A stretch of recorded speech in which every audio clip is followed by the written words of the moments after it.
Movie शुरू होती है 1995 की बर्लिन जर्मनी से। उधर हम माइकल बर्ग नाम के एक आदमी को ब्रेकफास्ट बनाते हुए देख पाते हैं। लास्ट नाइट वो एक औरत के साथ था, वो उसके लिए भी ब्रेकफास्ट बनाता है। इधर हमें पता चलता है कि माइकल एक फेमस लॉयर है, उसका डिवोर्स हो चुका है और उसकी एक बेटी है जो फॉरेन कंट्री में पढ़ाई कर रही है।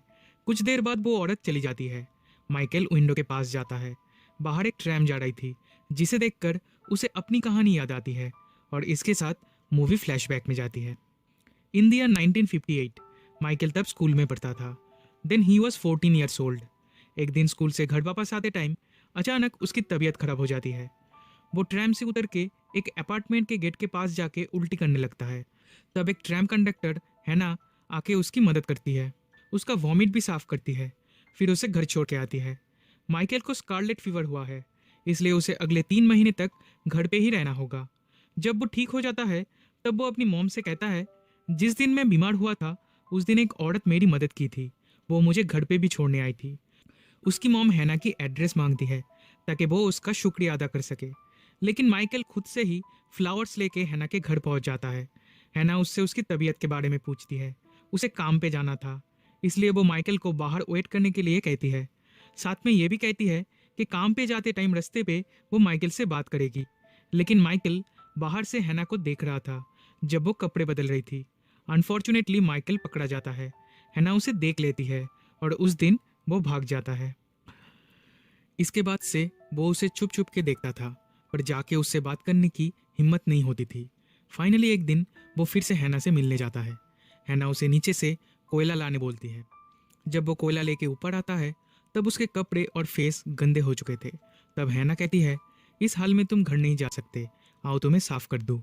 ये कह के वो उसे नहलाने लगती है। फिर खुद से ही अपने कपड़े उतार कर वो माइकल को हक करती है और कहती है, यही तो तुम चाहते थे, इसीलिए तो इतने दिन से मेरा पीछा कर रहे हो। माइकल कुछ जवाब नहीं दे पाता और ये दोनों इंटीमेट होते हैं। घर वापस आने पर उसके डैड उससे पूछते हैं, तुम इतने देर तक कहाँ थे? वो कहता है, मैं खो गया था। तब उसकी बहन कहती है, तुम झूठ बोल रहे हो, अपने होम टाउन पे कोई नहीं खोता। पर उसकी मॉम उसे सपोर्ट करती है। वो कहती है, माइकल कभी झूठ नहीं बोलता। माइकल उसके डैड से रिक्वेस्ट करता है कि कल से ही उसे स्कूल जाना है। डॉक्टर ने मना किया है, पर उसे लगता है कि वो अब बिल्कुल ठीक हो चुका है। उसके डैड मान जाते हैं। वो हर रोज स्कूल बंक करके हैना से मिलने जाता है और दोनों इंटीमेट होते हैं। इतने दिनों के बाद वो एक दूसरे के नाम पूछते हैं और हमें यह भी पता चलता है कि हैना 35 ईयर्स की है और माइकल है सिर्फ 14 ईयर्स का। एक दिन हैना उसे लिटरेचर का बुक पढ़ के सुनाने के लिए कहती है। वो ये भी कहती है कि आपसे माइकल पहले उसे बुक पढ़ के सुनाएगा, फिर वो दोनों इंटीमेट होंगे। माइकल मान जाता है और ठीक वैसा ही करता है। फिर एक दिन माइकल उसे घूमने जाने के लिए इंसिस्ट करता है। अपने स्टैम्प कलेक्शन में से कुछ स्टैम्प्स वो बेच देता है ताकि वो एक ट्रिप अरेंज कर पाए। हैना और वो साइकिल पे कंट्री साइड घूमने निकल पड़ते हैं। वो दोनों बहुत ही खुश थे। माइकल उससे प्यार करने लगा था और शायद हैना भी उसके प्यार में थी। लंच करने वो एक रेस्टोरेंट पे जाते हैं, जहाँ हैना मेनू कार्ड देखकर खुद ऑर्डर नहीं देती। वो कहती है, माइकल जो ऑर्डर देगा वही सेम चीज़ हैना भी खाएगी। इस सीन का सिग्निफिकेंस बहुत ज़्यादा है, जिसके बारे में हमें बाद में पता चलेगा। उधर वेट्रेस को लगता है हैना माइकल की मॉम है। उसे गलत साबित करने के लिए माइकल उसके सामने हैना को किस करता है। फिर वो दोनों एक चर्च पे जाते हैं। उधर प्रेयर चल रहा था। वहाँ पे हैना बहुत इमोशनल हो जाती है। देन एक तालाब के पास वो दोनों कुछ टाइम स्पेंड करते हैं। माइकल हैना के लिए एक पोएम लिख रहा था, बट अनफॉर्चुनेटली वो उसे सुना नहीं पाया था। मूवी प्रेजेंट टाइम में आती है और माइकल के हाथ में वही पोएम है जो उसने हैना के लिए लिखा था। एक केस के सिलसिले में वो कोर्ट जाता है। कोर्ट रूम में बैठकर उसे पुरानी बातें याद आती है और इसी के साथ मूवी फिर से फ्लैशबैक में जाती है। माइकल के स्कूल में एक लड़की थी, सोफी। वो उसे पसंद करती थी, बट माइकल उसे इग्नोर करता था। सेम एज के गर्ल्स को छोड़कर उसे हैना पसंद थी। फिर एक दिन हैना का प्रमोशन हो जाता है, उसे ऑफिस जॉब मिलता है, पर किसी कारण से हैना खुश नहीं थी। माइकल के बर्थडे के दिन वो उसके ऊपर चिढ़ जाती है, तो माइकल उसे मना लेता है और आखिरी बार वो दोनों इंटीमेट होते हैं। फिर उसे बिना बताए हमेशा के लिए हैना वहाँ से चली जाती है। माइकल उसके घर जाके देखता है कि घर पूरा खाली है, हैना जा चुकी है। उसका दिल टूट जाता है। इसके बाद 8 साल बीत जाते हैं। माइकल इज नाउ 23 और वो एक लॉ स्कूल में पढ़ता है। उधर एक सेमिनार होता है। तब स्टूडेंट्स को एक केस ट्रायल देखने के लिए ले जाया जाता है। ये केस उन औरतों पे चल रहा था जिनके ऊपर आरोप है कि उन्होंने 300 ज्यूइश औरतों को एक जलते हुए चर्च पे मरने के लिए छोड़ दिया था। इन द ईयर 1944 जर्मनी में डेथ मार्चेस हुए थे। तब ज्यूइश कैदियों को फोर्सफुली मजदूरी करने के लिए ले जाया जाता था। फिर उन्हें कॉन्सेंट्रेशन कैंप में भेज दिया जाता था, जहां उन्हें टॉर्चर किया जाता था। ये औरतें उस डेथ मार्च में गार्ड का काम कर रही थी और उनमें हैना भी मौजूद थी। हैना को कोर्ट रूम में देखकर माइकल शॉक्ड हो जाता है। वो धीरे धीरे सब कुछ भूलने लगा था, बट आज हैना को देखकर उसे फिर से पुरानी बातें याद आती है। इस केस की मेन विटनेस है Ilana Mather, a young Jewish lady. वो उसके मेमोयर में अपने और अपनी माँ के बारे में लिखी है। ये दोनों कॉन्सेंट्रेशन कैंप से जिंदा बाहर निकली थी। वो हैना और बाकी के औरतों को आइडेंटिफाई करती है। वो ये भी कहती है हैना रैंडमली किसी एक पर्सन को चूज करती थी जो उसे बुक पढ़ के सुनाती थी। जब हैना को पूछा जाता है तब वो एडमिट करती है कि वो लोग रैंडमली 10 लोगों को चूज करते थे जिन्हें बाद में मार दिया जाता था, ताकि खाली जगह हमेशा बना रहे जहां नए कैदी आ सके। हैना हमेशा कमजोर लड़कियों को सिलेक्ट करती थी। वो उन्हें बुक्स पढ़ के सुनाने कहती थी, फिर बाद में उन्हें भी मार दिया जाता था। वो ये भी कहती है चर्च में उन 300 जीविश महिला की मौत कोई एक्सीडेंट नहीं था। उसे एक्सीडेंट बना के जो रिपोर्ट लिखा गया है वो हैना ने नहीं लिखी है, किसी और ने उसकी साइन नकल की है। पर हैना के साथ के दूसरी औरतें उसके अगेंस्ट स्टेटमेंट देते हैं। वो कहते हैं उस रात इंचार्ज हैना थी। उसने जानबूझ के चर्च का गेट ओपन नहीं किया ताकि कोई भाग ना पाए। सिर्फ इलाना और उसकी माँ भाग पाई। इस इंसिडेंट की झूठी रिपोर्ट हैना ने ही लिखी थी। फिर जब हैना को हैंडराइटिंग सैंपल देने के लिए कहा जाता है तो वो मना कर देती है। सडनली वो सारे गुनाह कबूल कर लेती है।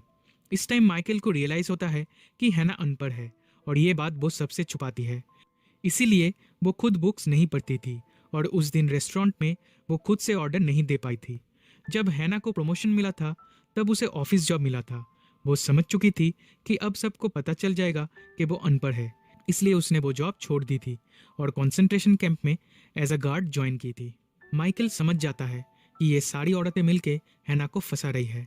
वो अपने प्रोफेसर से मदद मांगता है पर वो कुछ नहीं कर सकते क्योंकि हैना ने खुद ही गुनाह कबूल कर ली है और वो सबसे छुपा रही है कि वो अनपढ़ है। अब बस एक ही रास्ता है, नेक्स्ट हियरिंग में हैना को बताना होगा कि वो अनपढ़ है। माइकल को लगता है कि वो हैना को कन्विंस कर पाएगा, इसलिए उससे मिलने वो जेल में जाता है। पर उसे मिले बिना ही वो चला आता है। वो चाहता तो हैना को बचा सकता था, पर हैना ने जो दर्द उसे दिया था वही दर्द वो हैना को भी देना चाहता है और उन जीविश औरत की मौत के जिम्मेदार थोड़ा बहुत वो हैना को भी मानता है।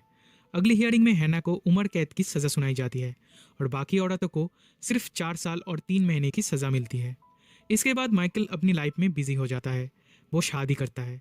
उसकी एक बेटी भी होती है, जूलिया। लेकिन वो कभी अपनी वाइफ से इमोशनली अटैच नहीं हो पाया था। वो अभी भी हैना से ही प्यार करता है, इसलिए उसका डिवोर्स हो जाता है। वो अपनी बेटी से भी दूर हो जाता है। एक दिन उसे वही पुरानी बुक्स मिलती है जो वो हैना को पढ़ के सुनाया करता था। वो उन बुक्स को पढ़कर रिकॉर्ड करता है और उन रिकॉर्डिंग्स को हैना को भेजता है। हैना उन रिकॉर्डिंग्स को सुनकर और जेल के लाइब्रेरी से कुछ बुक्स लेकर खुद से ही पढ़ना और लिखना सीखती है। कुछ दिनों बाद वो माइकल को लेटर लिखना स्टार्ट करती है, पर माइकल उसका रिप्लाई नहीं देता। जेल में हैना को 20 साल हो चुके हैं। फाइनली उसे छोड़ा जा रहा है। जेल की वार्डन माइकल से मदद मांगती है हैना के लिए। हैना का कोई रिश्तेदार और घर ना होने के कारण उन्हें माइकल को ही कांटेक्ट करना पड़ता है। माइकल हैना के लिए एक जॉब और एक घर ढूंढ देता है। दिन जेल से छूटने के ठीक एक हफ्ते पहले वो उससे मिलने जाता है। वो हैना से थोड़ा डिस्टेंस मेंटेन करता है और फॉर्मल बिहेव करता है। हैना कहती है बिफोर द ट्रायल वो कभी सोचती नहीं थी एज अ गार्ड उसने क्या गलती की थी, पर अब वो उसके अलावा और कुछ सोच नहीं पा रही है। उसे अब गिल्ट फील होने लगा है। जिस दिन वो रिहा होने वाली थी उस दिन माइकल जाता है उसे रिसीव करने, पर वो जाके देखता है हैना ने सुसाइड कर ली है। वो माइकल के लिए एक लेटर और एक टी टीन छोड़ के जाती है। उस टी टीन में कुछ पैसे थे। ये पैसे हैना की पूरी लाइफ की सेविंग्स है। उसकी आखिरी ख्वाहिश है ये पैसे उन जीविश कैदियों में से किसी एक को मिले और इसका रिस्पॉन्सिबिलिटी वो माइकल को देती है। वो न्यूयॉर्क जाता है इलाना से मिलने। वो उसे उसके और हैना के पास्ट रिलेशन के बारे में सब कुछ बताता है जो उसने आज तक किसी को नहीं बताया था। वो हैना के अनपढ़ होने के बारे में और उसके लास्ट विश के बारे में भी इलाना को बताता है, बट इलाना ये पैसे लेने से मना कर देती है। तब माइकल कहता है वो ये पैसे किसी जीविश वेलफेयर ऑर्गेनाइजेशन को डोनेट कर देगा जो ऑर्गेनाइजेशन लोगों की पढ़ाई लिखाई में मदद करता हो। इलाना भी इस पे एग्री करती है। वो सिर्फ उस टीन को अपने पास रखती है क्योंकि वैसा ही एक टीन उसके पास था जो उस कैंप में उससे छीन लिया गया था। In the present day of 1995 Michael अपनी बेटी जूलिया से मिलता है। रिसेंटली वो पेरिस से वापस आई है and she is now 21 years old. वो जूलिया को उस चर्च पे ले जाता है जहाँ वो और हैना 40 ईयर्स पहले साइकिल ट्रिप के दौरान आए थे। उधर हैना की कब्र है। उसके पास जाके माइकल उसके और हैना के रिलेशन के बारे में जूलिया को बताने लगता है और इसी के साथ मूवी यहीं पे ख़त्म हो जाती है।